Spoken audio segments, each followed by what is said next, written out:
Break के बाद एक बार फिर आप सभी का स्वागत है। और रक्षा मंत्री राजनाथ सिंह ने कहा है कि मौजूदा समय में सुरक्षा के बदलते स्वरूप और खतरों की जटिलता को देखते हुए तीनों यानी कि थल, जल और वायु सेनाओं का एकीकरण जरूरी है।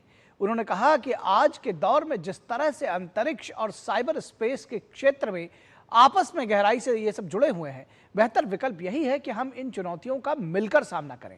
रक्षा मंत्री ने कहा कि ऑपरेशन सिंदूर के दौरान भारत ने अपनी वायु रक्षा में संयुक्तता का जो उल्लेखनीय प्रदर्शन किया वो निर्णायक साबित हुआ।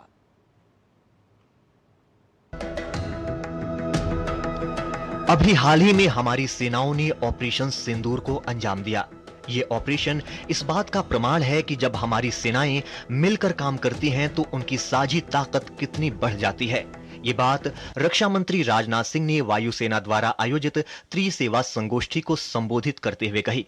उन्होंने बताया कि ऑपरेशन सिंदूर के दौरान भारत ने अपने एयर डिफेंस में संयुक्तता का एक जबरदस्त प्रदर्शन किया जो निर्णायक साबित हुआ। भारतीय वायुसेना के integrated air command and control system को थल सेना के आकाश तीर और नौसेना के त्रिगुण सिस्टम के साथ सहजता से एकीकृत किया गया, जो इस सफलता का मूल आधार था। इन सिस्टम्स की ट्राई सर्विस सिनर्जी ने एकीकृत और रियल टाइम की परिचालन तस्वीर बनाई, जिससे कमांडर्स को तुरंत सही समय में सही फैसले लेने की शक्ति मिली। हमारी सेनाओं ने ऑपरेशन सिंदूर को अंजाम दिया है।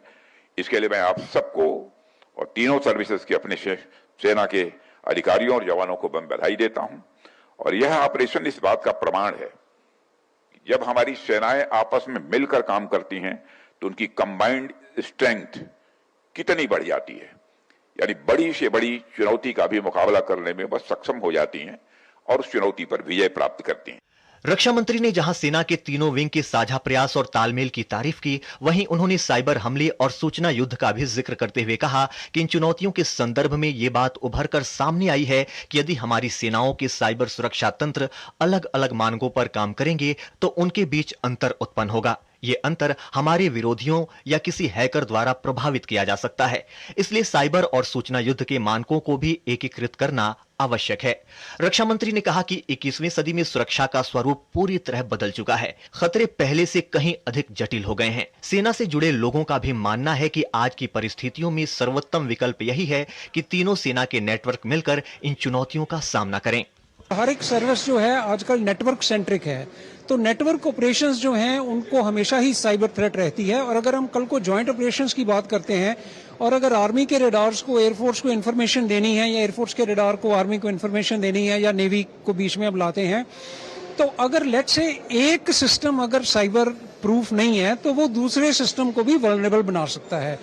रक्षा मंत्री ने साफ किया कि मानकीकरण का अर्थ ये नहीं है कि आर्मी, नेवी या फिर एयरफोर्स की विशिष्टता समाप्त हो जाएगी।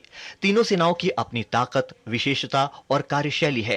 रक्षा मंत्री ने आह्वान किया कि हमें पुराने अलगाव को तोड़ना होगा और सामूहिकता की दिशा में कदम बढ़ाना होगा।